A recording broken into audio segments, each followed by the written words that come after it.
This is Bob Capetta from the College of the Florida Keys, and this lesson is on adding algebraic fractions. So our first question will be arithmetic. So we're going to have 5/9 plus 1/6 plus 3/4. Let's take a look at that.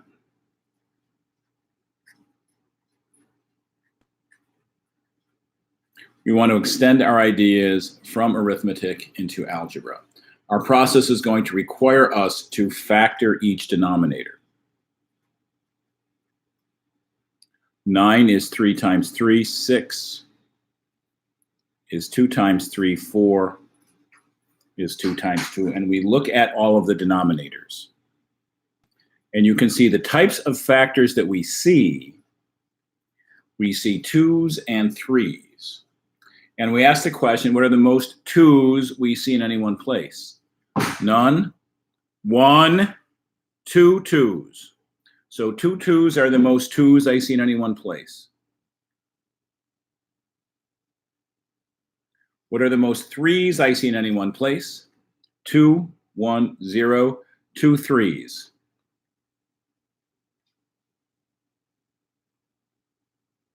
The tops are 5, 1, and 3. And now we look to make equivalent fractions. So here's the process I like to use. 3, 3 was there before. So 2, 2 multiplied into the denominator. Bring the numerators over, 5, 1, and 3. If 2, 2 multiplied in the denominator, to be fair, to be equivalent, 2, 2 must be multiplied in the numerator. So see what happens. If I would divide out what's circled, I'm left back with 5 over 3 times 3, an equivalent fraction. Because 2 times 2 over 2 times 2 is the same as 1 over 1, and we have built an equivalent fraction. Next up, I have 2 times 3 was there before. So what's multiplied in the bottom? 2 and 3. So to keep an equivalent fraction, we'll multiply the top by 2 and 3. And again, if those would divide out, I am left back with 1 over 2 times 3, so I have built an equivalent fraction. With our last one, we have 2 times 2 here. 3 times 3 is new. So if the bottom is multiplied by 3 times 3, to be fair, let's multiply the top by 3 times 3. So what do we have? 5 times 2 times 2. 4 times 5 is 20. 4 times 4 times 3 times 3, 9 times 4, 36. 3 times 2 is 6. 36. 3 times 3 is 9 times 3 is 27. 36. So now everything is over a common denominator of 36. So we build a common denominator of 36. It goes 20 plus 6 plus 27. We want to add all those together. 20 plus 6 is 26. 26 plus 27, I believe, is 53. And we get our answer of 53 over 36. So that's our genuine process, our general process. And if we can understand how to do it with arithmetic, it will not be any more difficult for us to do it with algebra. So next we're going to take a look at an algebra question and see how that works, but the process is going to be identical. So we will have 5 over x squared y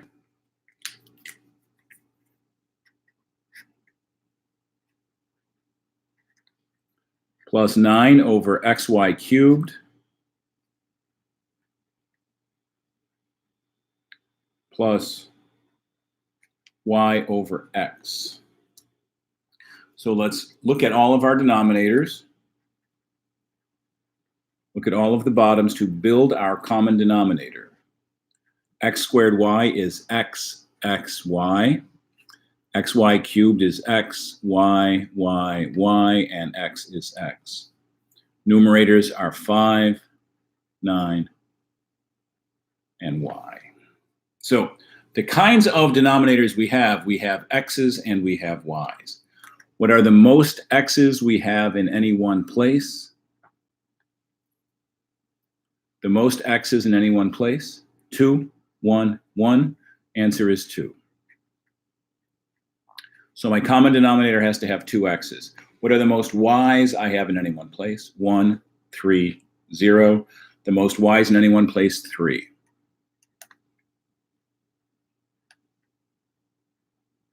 Numerators brought over 5, 9, and y. We look what was there before and what's been multiplied in. There before was xy. So what's new here is y times y. To make an equivalent fraction, multiply y times y and the numerator. Y times y multiplied on the numerator. So if those would divide out, we're back to 5 over xy. We have equivalent fractions. Second example, we have 5xyy, xyy, xyy. X is multiplied in on the bottom to keep it an equivalent fraction, multiply x on the top. And we have 9x over xxyy. If the x's would cancel, we're back to our equivalent fraction here. Finally, the only thing I have here was x, so all of the other pieces are multiplied in. So that's xyy. Make it equivalent, xyy in the numerator as well. So now let's simplify all of these pieces and see where we are. The first one, 5y squared over x squared y cubed. Next we have 9x over x squared y cubed. Finally, I have yxyy, that's xy to the 4th over x squared y cubed. And we have common denominators. So we're going to write everything over the common denominator of x squared y cubed. And look at the operations. They're all addition, which makes things a little easier. 5y squared plus 9x plus xy to the 4th. All divided by x squared y cubed. So far so good. Let's take a look at another example. How about x plus 3 over x?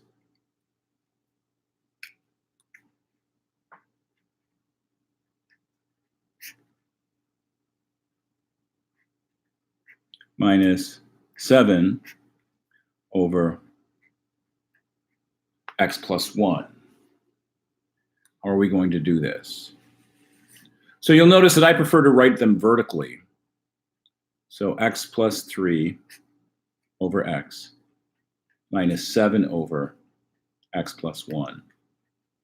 Looking at my denominators, I have an x and I have an x plus 1. So let's go ahead and the most x's I see in one place is 1. The most x plus 1s I see in any one place is 1. So my common denominator is x times x plus 1. My numerator is before, x plus 3 and 7. What was there before and what's new? X was there before, x plus 1 is new. Multiply x plus 1 on the top.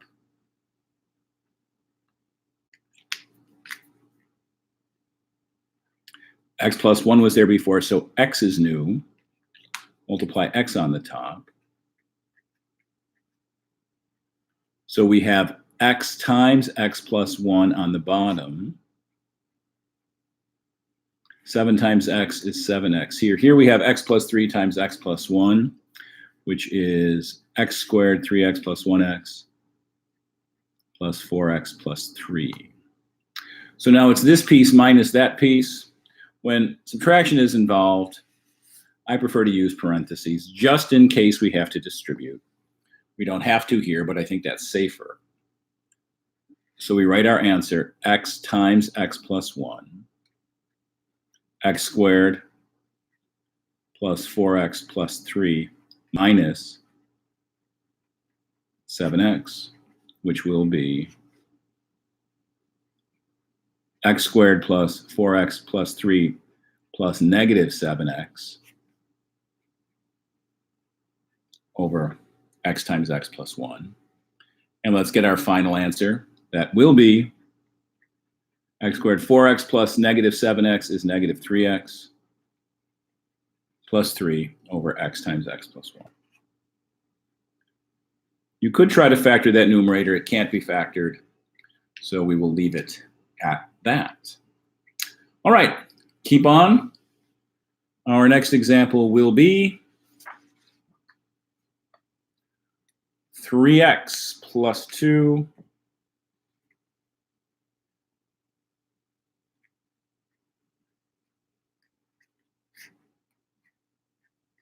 over x minus 5 minus x minus 7 over x minus 5. So we already have a common denominator.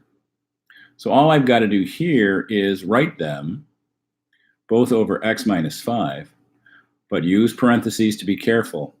3x plus 2 minus x minus 7 all over x minus 5, which I will then write as 3x plus 2 plus negative 1 times x minus 7 over x minus 5. Distributing the negative 1 times x is negative 1x, negative 1 times negative 7 will be positive 7. So then we get 3x plus 2 plus negative 1x plus 7 over x minus 5. And then we look for like terms. 3x plus negative 1x is 2x plus 2 plus 7 is 9 over x minus 5. So that one was nice. We already had a common denominator to work with.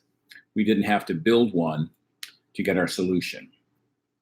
But now we're going to go to problems that require a little bit more effort in terms of the factoring process.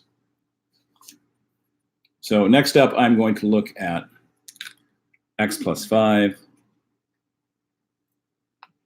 over x squared minus 9 plus x minus 4 over x minus 3.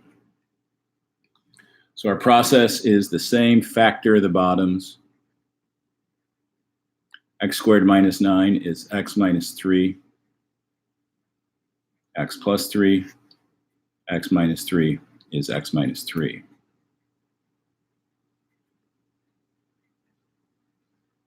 Now we have to build a common denominator. What do I need?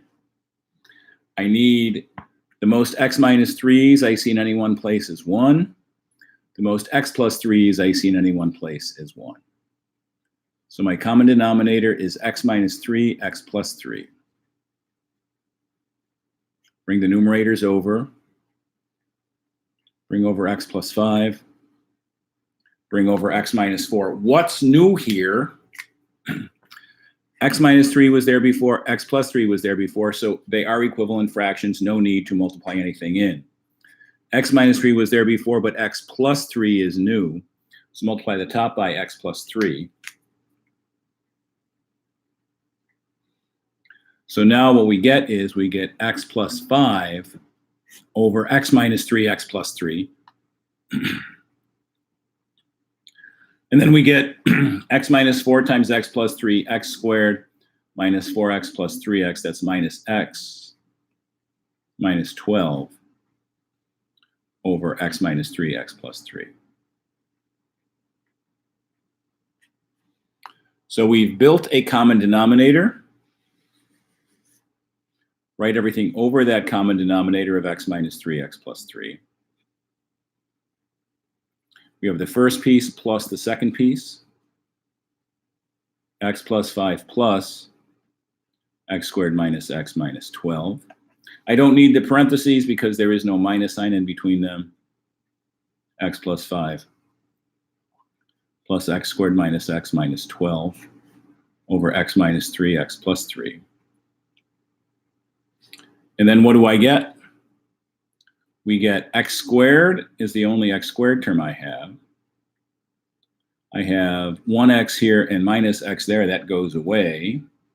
And then I have 5 minus 12 minus 7 over x minus 3, x plus 3.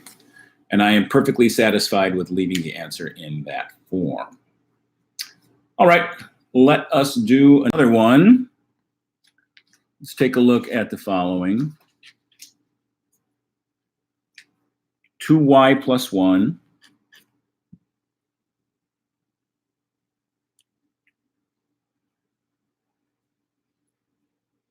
over y squared minus 7y plus 6 minus y plus 3 over y squared minus 5y minus 6. So we've got a minus sign. Be extra careful with parentheses and such. So we're going to factor the bottoms as always.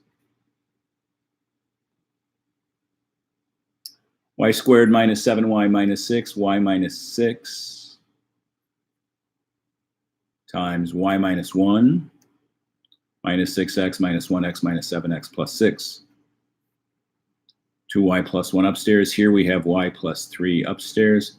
This will be y minus 6, y plus 1 minus 6y plus 1y minus 5y minus 6. Build common denominator.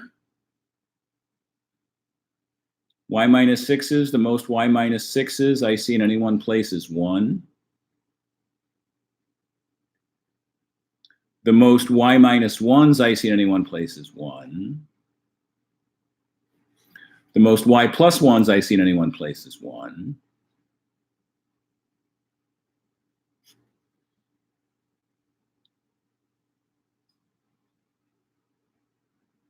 So my common denominator, y minus 6, most in any one place is 1. Y minus 1, most in any one place is 1. Y plus 1, most in any one place is 1. And I wind up with the numerators here. And then we're going to go ahead and look for what's new to make equivalent fractions. Y minus 6 was there before. Y minus 1 was there before. Y plus 1 is new. So y plus 1 multiplies here. Y minus 6 was there before. Y plus 1 was there before. Y minus 1 is new.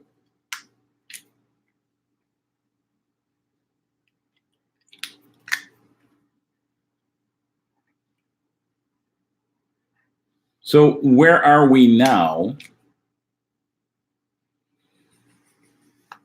We have a common denominator. The common denominator is y minus 6, y plus 1, y minus 1. I have 2y plus 1 times y plus 1 minus y plus 3 times y minus 1. I need to simplify those. 2y squared, 1y plus 2y is 3y plus 1 minus y times y is y squared. 3y minus 1y plus 2y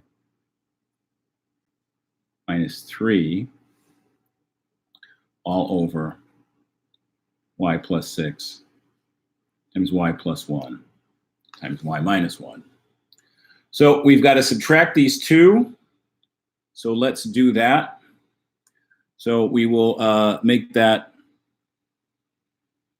2y squared plus 3y plus 1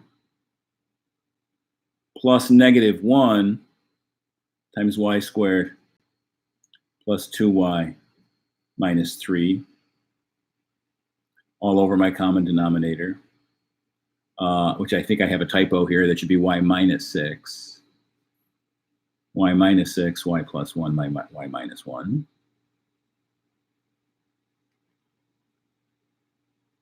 Which gives me 2y squared plus 3y plus 1. Negative 1 times y squared is negative y squared.